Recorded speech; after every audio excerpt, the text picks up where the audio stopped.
کہ جو لوگ عبادت گاہوں پر قبضہ کرنے کا پروگرام چاہتے تھے ان کو سہولت اور آسانی مل رہی ہے۔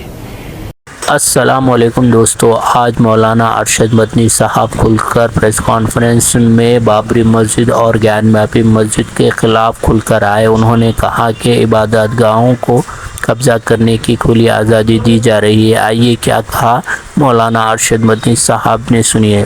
کہ جو لوگ عبادت گاہوں پر قبضہ کرنے کا پروگرام چاہتے تھے ان کو سہولت اور آسانی مل رہی ہے۔ کانگریس گورنمنٹ کے زمانے میں سن 91 کا قانون بنا تھا،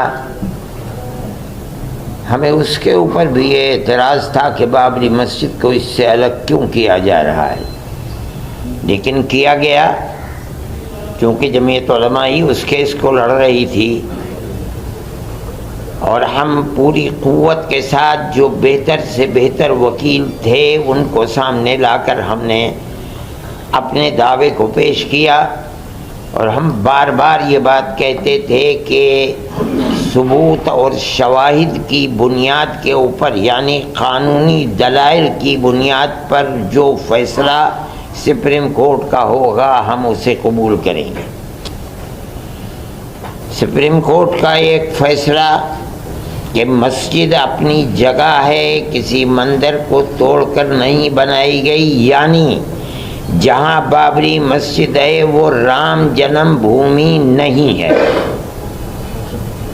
یہ فیصلہ کورٹ نے دے دیا سپریم کورٹ میں۔ یہ دلیل تھی، سروے ہوا تھا، سروے سے ثابت ہوا کہ یہاں کوئی دوسری عمارت نہیں تھی۔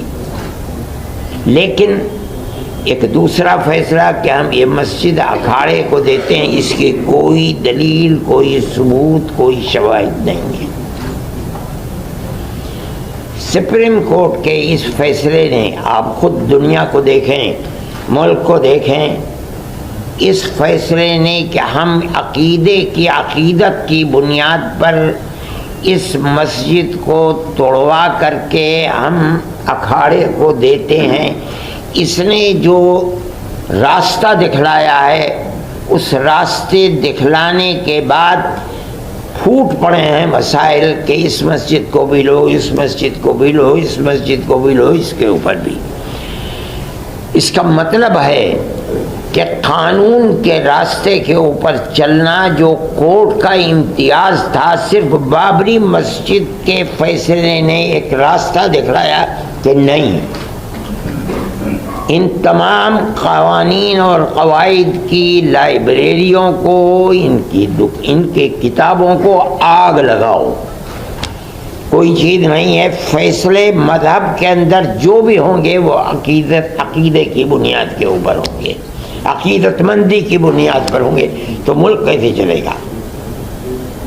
یہ تو ایک تصور یہ دیا جا رہا ہے کہ جہاں بھی اکثریت اس ملک کے اندر اپنی عقیدت کی بنیاد کے اوپر کسی مسئلے کو لائے گی، وہاں حقیقت اور ثبوت شواہد کو نہیں دیکھا جائے گا، بلکہ وہاں یہ دیکھا جائے گا کہ اکثریت کی عقیدت مندی کیا چاہتی ہے، جو چاہتی ہے اس کو پیش کر دیا جائے گا، تو ملک کیسے چلے گا؟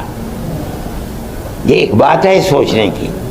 ہم صرف اتنی ہی بات کہنا چاہتے ہیں کہ اگر روش یہی چلے گی تو چاہے وہ کسی بھی اقلیت کا فرد ہو، چاہے وہ سکھ ہو، چاہے وہ جین ہو، چاہے وہ مسلمان ہو، چاہے وہ عیسائی ہو، کسی مسئلے کے اندر اس کو فیصلہ نہیں ملے گا۔ اگر مقابلے کے اندر تناؤ ہے اور اس کے اندر عقیدت اکثریت کی اس کے اندر دخل رکھتی ہے، تو اس کے مقابلے کے اندر قانون بیکار اور بے اثر ہو جائے گا۔ یہ بات میں ہی نہیں کہہ رہا ہوں، سمجھدار اور بڑے بڑے وکلاء یہ بات کہہ رہے ہیں کہ اس فیصلے نے بابری مسجد کے جو راستہ کھولا ہے کہ عقیدت کی بنیاد جب کبھی مقابلہ ہوگا تو قانون اس کے مقابلے کے اندر ہیج ہو جائے گا، تو پھر لا آپ پڑھاتے کس لیے ہیں؟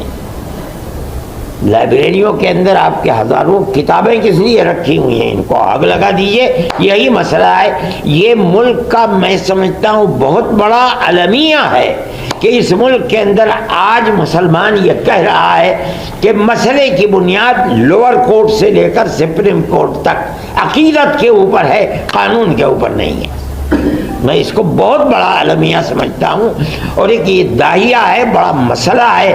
اس مسئلے کو سوچنا چاہیے، اور جن لوگوں کے ہاتھ میں ملک کی باغڈور ہے انہیں سمجھنا چاہیے کہ مسئلے ملک کو کدھر لے کر کے چلنا ہے۔ میں اس سے زیادہ اپنے افسوس کا کوئی اور اظہار نہیں۔